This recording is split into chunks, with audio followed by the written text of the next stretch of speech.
Pardon my language, and excuse me for saying this, but you'd probably say the same thing if you found out that you had to pay $130 for 4 medications. So holy fuckola.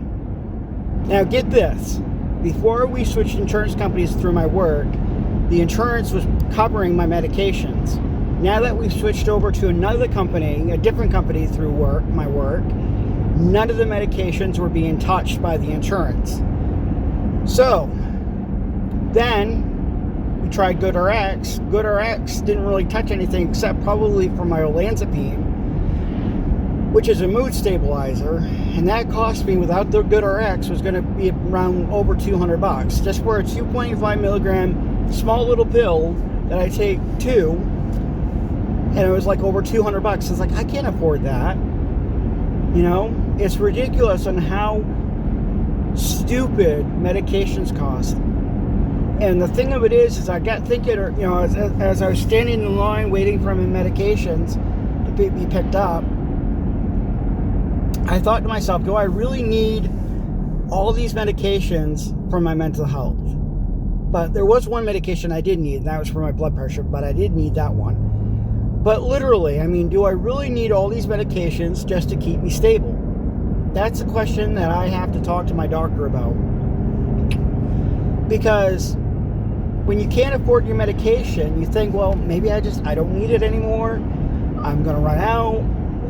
Maybe it's not working for me. You know, I don't feel anything.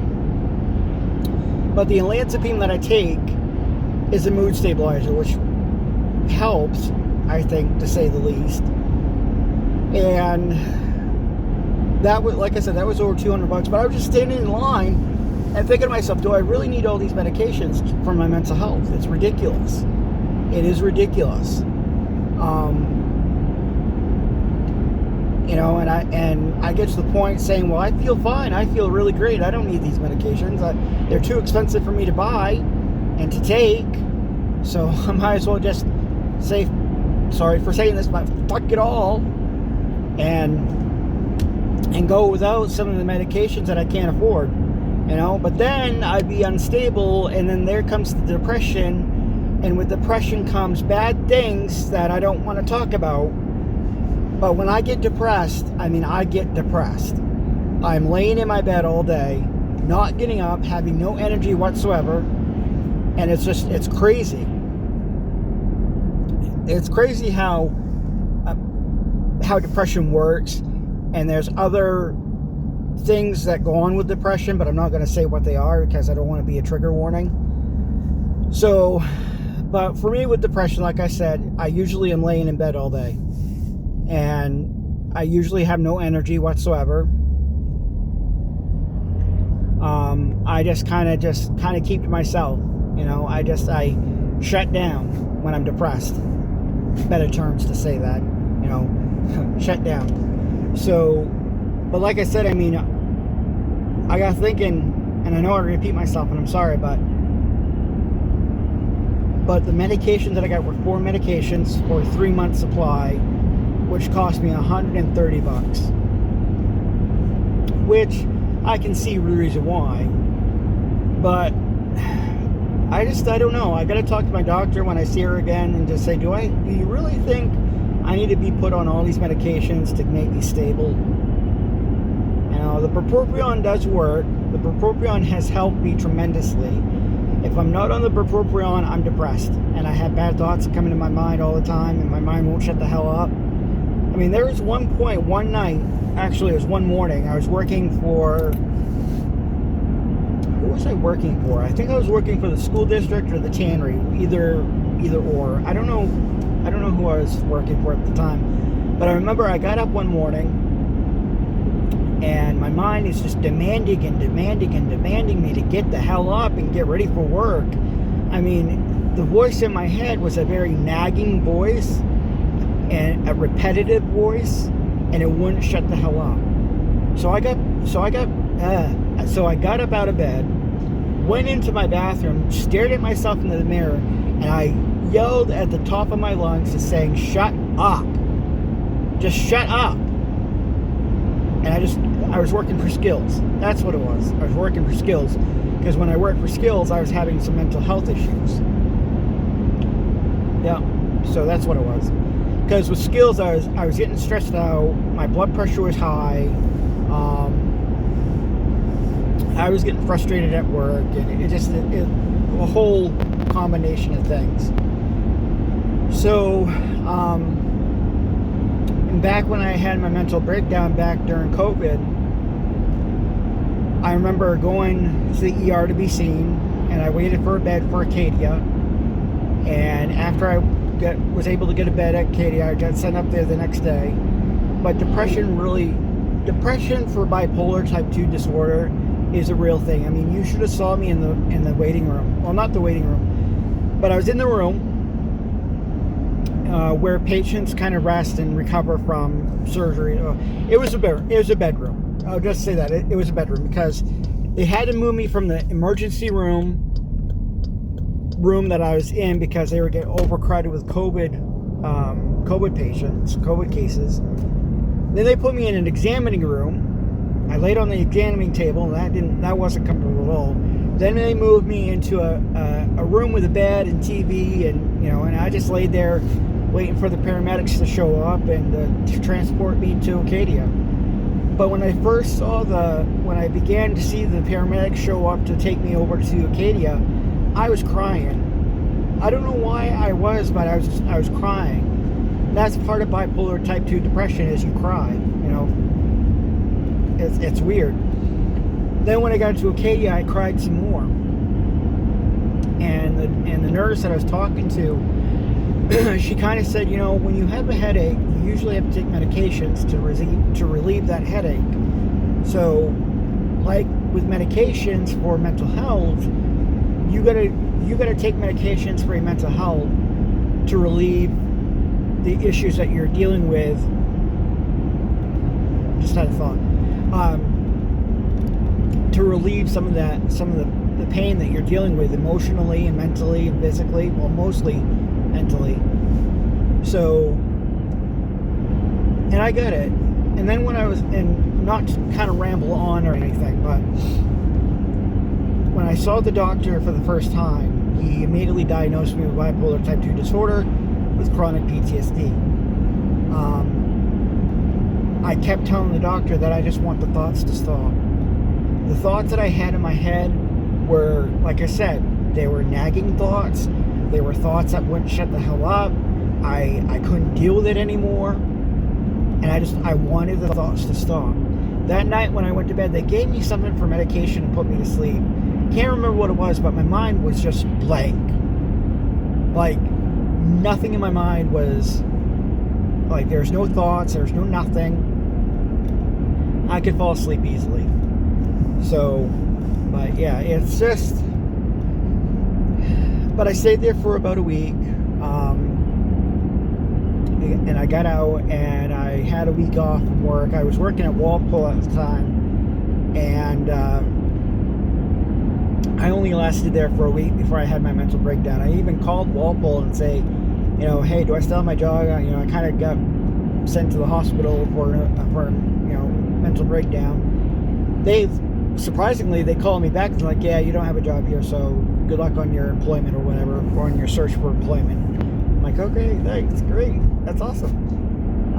But when I got out of the hospital, when I got home, I was blessed with some money financially in my checking account, which I don't know where it came from, but I had enough money in my checking account to pay for my rent and my other bills that I had for that month. But I was able to get a job working for the school district. So now, to switch subjects here, okay? I know I'm rambling on. Bear with me, okay? So, I want to talk about PTSD, okay? When I worked for Walpole for that week, there was a supervisor there, and he was really triggering me mentally. But all he was doing was he was going and walking out on the production floor, and he'd be standing somewhere on the production floor looking and staring at, the workers, and he had his arms crossed, and he had his glasses, I think, like this. Well, that triggered me, and what triggered me about that was I get brought back to working at the Postal Service because I had a supervisor who was an anal, sorry to say this, an anal bitch of a supervisor that did not welcome me into the Postal Service and nagging me about my work, and nothing positive came out of anything that I did for the Postal Service. It was all, yeah, I agree that, being in my 20s,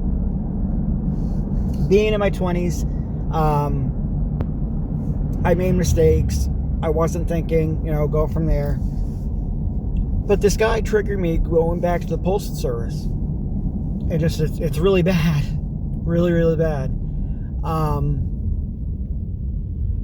What else triggers me with PTSD? PTSD is a real thing. PTSD is a real thing. It's something that... And here's the thing. Going back, I remember what I was going to say now. So, the Postal Service kind of made not a shamble, but kind of fucked me up. Basically because they were telling me my mistakes, and I didn't like it. It made me feel kind of bad about myself and stressed out. I got to the point where I literally did not want to go to work. I literally did not want to go to the post office and deal with Carla and deal with the nonsense not the nonsense, but the bickering about not doing my job correctly. So, yeah. So, working for the Postal Service, the Carla kind of not nagged me, but she kind of showed me my mistakes that I was making at the post office.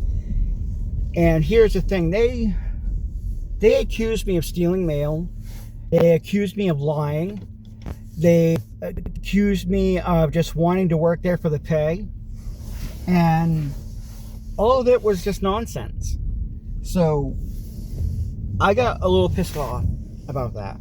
And then throughout the years that I've worked for certain businesses, I'll give you another good one. When I worked for the Postal Service again, I was working 3 jobs, right?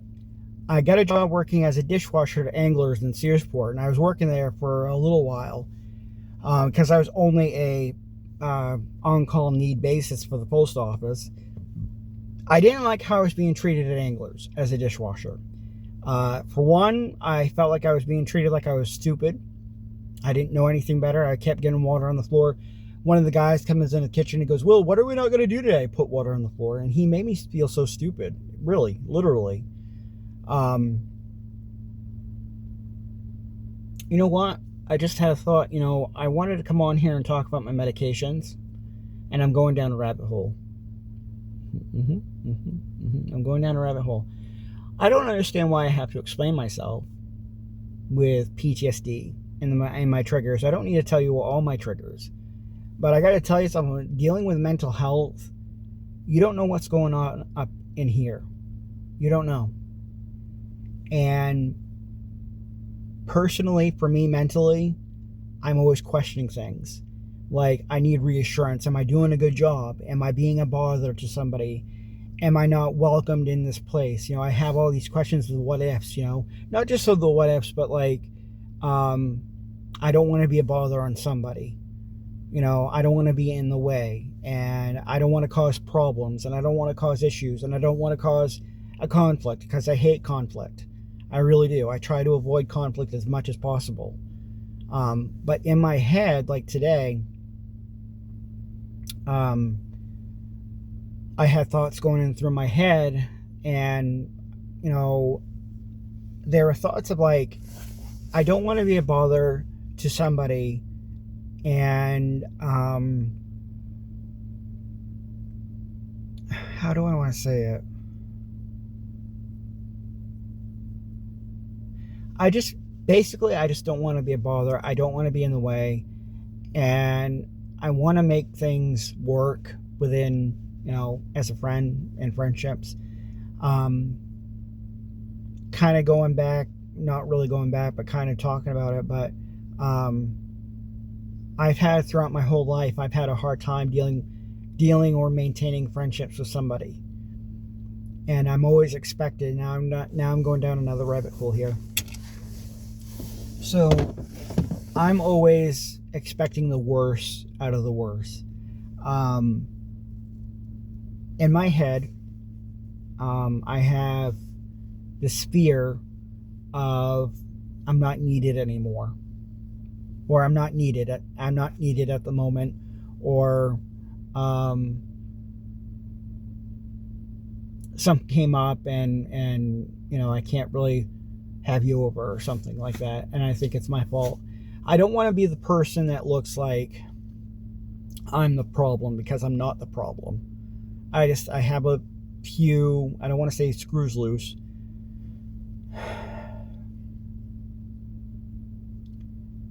I just don't want to be a problem. And I don't want to have a friendship with somebody and all of a sudden that friendship disappears, because I'm expected for having someone to come into my life and then all of a sudden they leave and never to be returned and never to be seen again. I've had this happen multiple times and I'm expecting it. And it's hard to not expect it. I've had people come into my life, I've had people leave, and it's whatever. Anyways, 16 minutes into this video, I just really wanted to come on here and rant about my medication.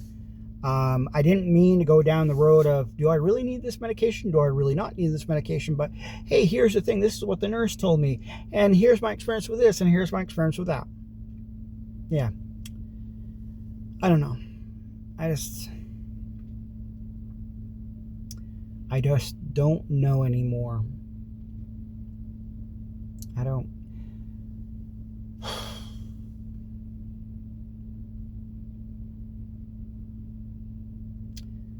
That's my tangent. I'm sorry for going down rabbit holes. I'm sorry for not speaking on the main point of what I'm trying to talk about. But I really would like to see people be aware of like what mental health really is. And I really wish that people could see inside my brain and what happens in my brain every day. It's monotonous. It's like the what ifs. Am I being a bother? Am I freaking somebody out? Am I a creep? Am I, I'm putting myself down a lot. I have a lot of negatives that go through my mind every single day. And the what ifs, and the problems and the issues and whatnot. I've had, in my past experiences, that's what I expect. Is to, have someone come into my life and then all of a sudden they leave. That's the story of my life. It's hard to make friends and it's hard to maintain relationships with friends. And I've always had that issue for the longest time. I had a hard time making friends in Scouts. I had a hard time making friends in school. I was a loner. I always kept to myself, But that's another story. But I'm going to end it here because it stopped snowing finally. I'm going to go in, take care of some stuff, grab my drone, and go to the tannery, because the tannery, I think, is going to be torn down in the spring, I think, somewhere in the spring. And I want to get kind of good shots of the tannery before it goes kaput. I do have a picture of the tannery, but the picture of the tannery is not quite clear enough. It's kind of blurry.